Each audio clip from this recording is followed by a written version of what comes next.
अभी मुर्शिदाबाद में हो रहा है जरी साहब, ये तो बिल्कुल भी विरोध के नाम पर आप लोग नहीं चाहते होंगे। मुर्शिदाबाद जले, आसपास के जिलों में दंगे हों, ये सब आप बिल्कुल भी नहीं चाहते होंगे।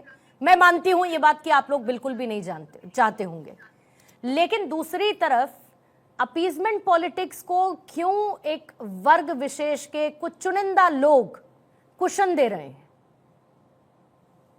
देखिए, हिंसा का कोई समर्थन नहीं, मेरा सही। और हिंसा जो हुई है वहां पर वो लड़ी है, और ममता सरकार को चाहिए कि भागने के बजाय ममता सरकार को बिना देर किए हुए ऐसे लोगों को गिरफ्तार करना चाहिए और उनको सख्त कार्रवाई होनी चाहिए। जैसा कि अभी सूर्य मैथुर जी बोल रहे थे कि वो उन लोगों से मिली है ममता जी जो दंगाई। मैं पूछना चाहता हूँ, इमामों में कोई ऐसी शिनाख्त की है मैथुर जी ने या वो जिस पार्टी को समर्थन करते हैं उस पार्टी के लोगों ने कि कोई उन दंगों में शामिल था या किसी ने दंगे का ऐलान किया था? मतलब आप अनर्गल टिप्पणी करेंगे तो ठीक बात नहीं है। इमामों से मिली है तो इसमें पेट में दर्द नहीं होना चाहिए, क्योंकि वो भी सुने मैं आपके बीच में नहीं आया, मैं आपके बीच में नहीं आया। मैथिल जी बीच में नहीं सर, बीच में नहीं सर, प्लीज बोलिएगा जरी साहब। सूर्य मैथुर जी, आप कह लेना, मैं अगर कुछ गलत बोलूं आप कुछ भी कह लेना, मैं आपकी बात सुनूंगा। मैंने आपकी बातें सुनी। मैं ये गुजारिश कर रहा था कि अगर भारतीय जनता पार्टी संजय निरुपम पर ध्यान दे देती, भारतीय जनता पार्टी संगीत सोम पर ध्यान दे देती, उत्तर प्रदेश में आज और कल से जो इंद्रजीत सरोज को जो उनके गला काटने की धमकियां दी जा रही है, इस पर अगर भारतीय जनता पार्टी की प्रवक्ता महोदय बोलते, जवाब अगर देते, तो मैं समझूंगा ये लोग बहुत कायदे कानून की कर रहे हैं बात। एक समुदाय को डरा के उत्तर प्रदेश जिस तरह से आप सरकार चला रहे हो, आप बात कर रहे हो बंगाल की। बंगाल में ये घटना किस तरह से हुई उसकी जांच होगी, सब सामने आ जाएगा कि कौन था कौन नहीं था।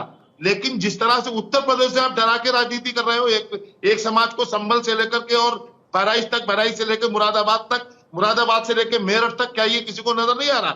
आ रहा है नजर, लेकिन आपने आंखें बंद कर ली है, क्योंकि संविधान करते हो आप लोग, संविधान के हत्यारे हो आप लोग, और ये सब नजर आ रहा है, सामने है सबके। नहीं तो संविधान की हत्या तब नहीं होती है, योगी जी जिस तरह से बोलते हैं, संविधान की हत्या तब नहीं होती है जब हिंदुओं के घरों। एक सेकंड मैथिल साहब, एक सेकंड रेप को अंजाम दिया जाता है, संविधान की हत्या तब नहीं होती है। और ये आपको बंगाल में होता हुआ, मुर्शिदाबाद में होता हुआ ये आपको दिखता नहीं है सर?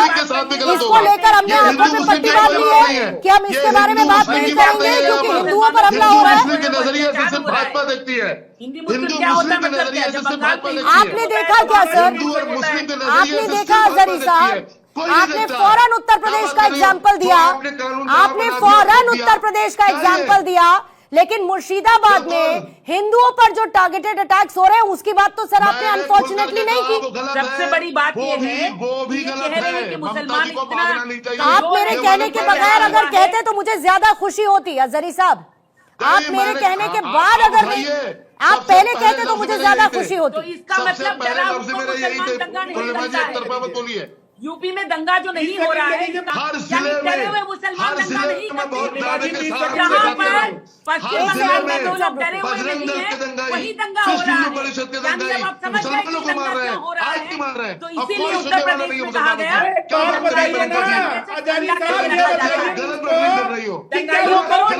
तो वही वाले हालात हो रहे हैं सर कि जो ज्यादा जितना जोर की चिल्लाएगा उसकी बात मान ली जाएगी, जो जितना ज्यादा जोर की चिल्लाएगा उसकी बात मान ली जाएगी, ऐसा लगता है। क्योंकि तस्वीरें कोई देख नहीं रहा, जो हो रहा है वो किसको नजर नहीं आ रहा है। एक तरफ दिखता है, दूसरी तरफ चश्मा चढ़ जाता है। ऐसे नहीं होता है, ऐसे नहीं होता है। एक